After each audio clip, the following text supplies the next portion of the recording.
Salut Esteban, dimanche passé on a parlé du Saint-Esprit. Quel est le thème d'aujourd'hui? Aujourd'hui, on va parler de la sanctification. La sanctification? Il va falloir nous expliquer un peu ce que c'est ce mot barbare. Ne t'inquiète pas, tu vas comprendre. On est d'accord que dans nos vies, nous aspirons tous au bien-être, à la plénitude intérieure, on peut dire. Oui, et surtout en ce moment, il y a un immense marché psychologique, pseudo-psychologique, ésotérique et même carrément occulte pour répondre à nos besoins en la matière. Oui, la plupart de ces offres font appel à la connaissance humaine, à nos capacités, aux experts et parfois même à l'occultisme, oui, donc à des forces obscures. Mais si on veut suivre Jésus, la transformation de nos vies dépend avant tout de notre meilleur allié, le Saint-Esprit. Son nom Saint-Esprit, en fait, va nous aider à comprendre qu'est-ce que c'est la sanctification, puisque c'est la même racine. C'est vrai qu'on n'utilise plus trop le terme de sanctification, mais on va se pencher sur ce que dit la Bible sur ce thème, la sanctification ou le schéma pour devenir meilleur. Ok, allons-y, donc par quoi on commence du coup? Le premier point, c'est le point de départ. Tu es déjà saint. Le point de départ n'est pas un appel au changement type les 5 astuces de comment devenir meilleur, mais un constat. Nous sommes déjà saints. C'est écrit dans 1 Corinthiens chapitre 1 verset 30. Or, c'est par lui que vous êtes en Jésus-Christ, lequel, de par Dieu, a été fait pour nous sagesse, justice et sanctification et rédemption. Dans ce texte, la sanctification est un don de Dieu, comme la justification. Il n'a rien à faire pour devenir saint et pour être sauvé.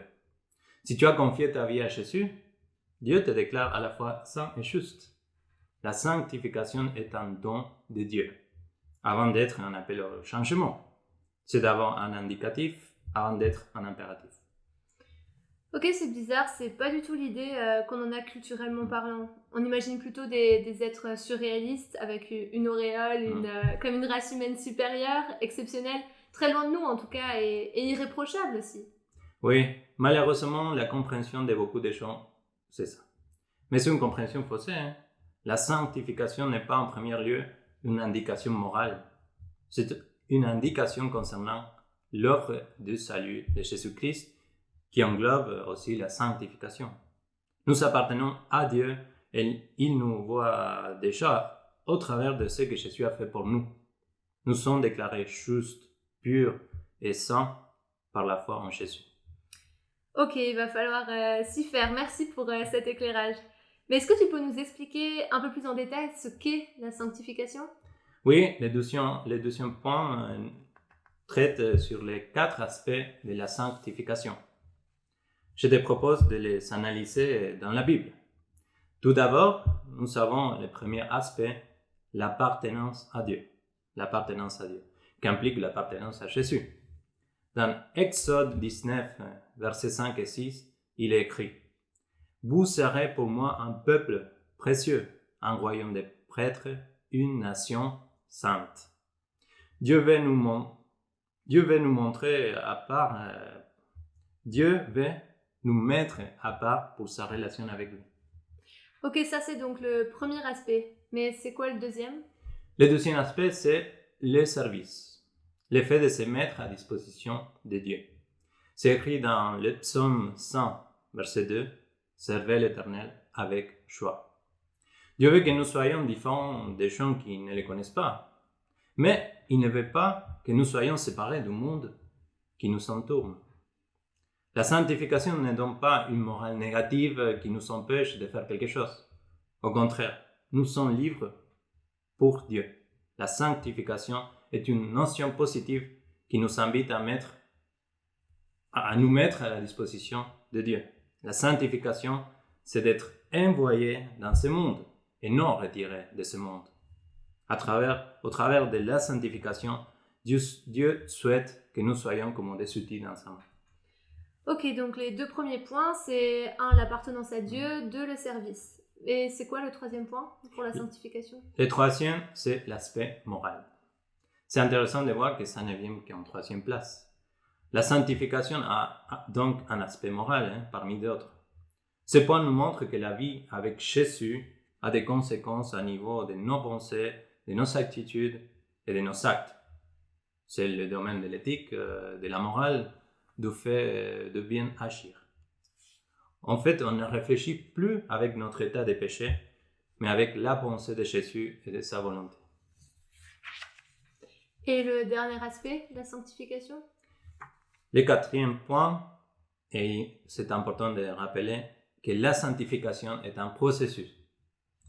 Elle ne se terminera en effet qu'au dernier jour de notre vie sur terre. Un point important qui nous soulage quand nous pensons à notre faiblesse, qui nous soulage avec notre sentiment de culpabilité. Devenir meilleur, en fait, prend du temps. En résumé, la sanctification signifie que nous appartenons à Jésus et que nous le servons avec choix et que nos pensées et nos actes sont de plus en plus conformes avec sa volonté. Et ouais, Stéphane, tu disais juste avant qu'il est important de se rappeler que la sanctification est un processus. On peut en parler un peu plus? Oui, la sanctification est un processus. Est-ce que tu peux lire un passage dans la Bible qui se trouve à Colossiens, chapitre 3, versets 5 à 14? Je fais ça. Faites donc mourir les membres qui sont sur la terre, l'impudicité, l'impureté, les passions, les mauvais désirs, la cupidité qui est une idolâtrie. C'est à cause de ces choses que la colère de Dieu vient sur les fils de la rébellion, parmi lesquels vous marchiez autrefois lorsque vous viviez dans ces péchés. Mais maintenant, renoncez à toutes ces choses, à la colère, à l'animosité, à la méchanceté, à la calomnie, aux paroles déshonnêtes qui pourraient sortir de votre bouche. Ne mentez pas les uns aux autres, vous étant dépouillés du vieil homme et de ses œuvres, ayant revêtu l'homme nouveau qui se renouvelle dans la connaissance selon l'image de celui qui l'a créé. Il n'y a ici ni grec, ni juif, ni circoncis, ni incirconcis, ni barbare, ni scythe, ni esclave, ni libre, mais Christ est tout et en tous. Ainsi donc, comme des élus de Dieu, saints et bien-aimés, revêtez-vous d'entrailles de miséricorde, de bonté, d'humilité, de douceur, de patience. Supportez-vous les uns les autres, et si l'un a sujet de se plaindre de l'autre, pardonnez-vous réciproquement. De même que Christ vous a pardonné, pardonnez-vous aussi. Mais par-dessus toutes ces choses, revêtez-vous de la charité, qui est le lien de la perfection. On pourra résumer ce texte avec une phrase. Deviens ce que tu es. Nous passons ici de l'indicatif tu es saint à l'impératif sanctifie-toi. Et ça veut dire quoi? Ça veut dire que nous sommes invités par l'apôtre Paul à devenir ce que nous sommes déjà en Jésus-Christ. On peut aussi dire que c'est un appel à réaliser notre vie de disciple, le chemin pour devenir meilleur. C'est un texte qui contient pas mal de notions. Mais comment devenir meilleur? Il faut faire mourir nos membres? Évidemment, c'est pas littéral, mais il faut que tu nous expliques. Je suis perdue là. Ok, je vais expliquer dans 3 points ce que le texte parle. D'abord, il y a les paradoxes. Voici l'affirmation biblique. Deviens ce que tu es, simplement que c'est exprimé avec d'autres mots. Par exemple, vous êtes mort, faites mourir. C'est le paradoxe de la sanctification décrit par notre expression.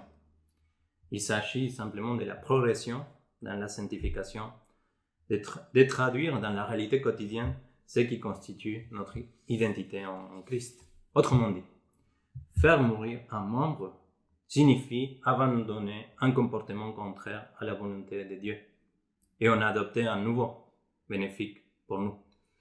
Ah ok, ça c'est vraiment un changement de cap. Par contre, c'est bien beau, mais on fait comment? Ça peut se faire tout de suite? Alors, il faut un entraînement et on travaille en équipe avec Dieu. Voici les deux côtés de la sanctification, se dévêtir et se revêtir.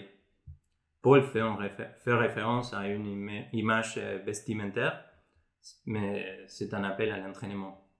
Acquérir un nouveau comportement nécessite forcément de l'entraînement. Pour nous dire de nous dévêtir, d'abord, il parle 2 fois de 5 vices, de plus manifestes, plus cachés, plus les mensonges. Et ensuite, de nous revêtir de 5 attitudes nouvelles. Ouais, ça a l'air de demander beaucoup de force mentale, un truc pareil. Oui, mais il ne faut pas oublier l'autre côté, la sanctification. Ça ne veut pas dire que nous faisons ici appel uniquement à nos capacités humaines. Elles en font partie, bien sûr, mais on va bien vite s'arrêter et se démoraliser si on s'appuie que sur elles. Le moteur essentiel de ce changement, c'est l'Esprit de Dieu, le Saint-Esprit. C'est lui qui va entraîner notre sanctification. Ah oui, ça rassure. En fait, on n'est pas tout seul face à nos luttes. Et contrairement à ce que dit l'adage, on peut vraiment changer. Oui, oui. Et pour cela, Dieu a tout pensé. En troisième lieu, il a préparé un groupe d'entraînement. Il y a le Saint-Esprit qui nous aide, mais en plus, il a prévu un entraînement en équipe. On le sait, apprendre en groupe, c'est plus facile, plus motivant, plus encourageant et plus efficace que tout seul. Et ce groupe, cette équipe s'appelle l'Église. Ça, c'est carrément motivant et on est aidé et entouré. Oui, oui, c'est dans l'Église que commence l'entraînement, entre nous. Il n'y a pas de croissance quand on est tout seul. L'Église est là pour nous permettre la croissance et l'aspect communautaire de la croissance est visible ici par l'emploi par Paul de la deuxième personne du pluriel. Paul nous rappelle de nous aimer les uns les autres. Et cet apprentissage commence chez nous, avec notre famille spirituelle. C'est ici le premier chantier où nous pouvons apprendre les uns et les autres. Résumons. Deviens ce que tu es. Et il appelle à la transformation, au quatrième aspect de la sanctification. Et ce processus ne s'arrête jamais. On reste en apprentissage jusqu'au bout. Nous ne serons jamais parfaits d'un point de vue moral. Mais on peut se rapprocher chaque jour plus.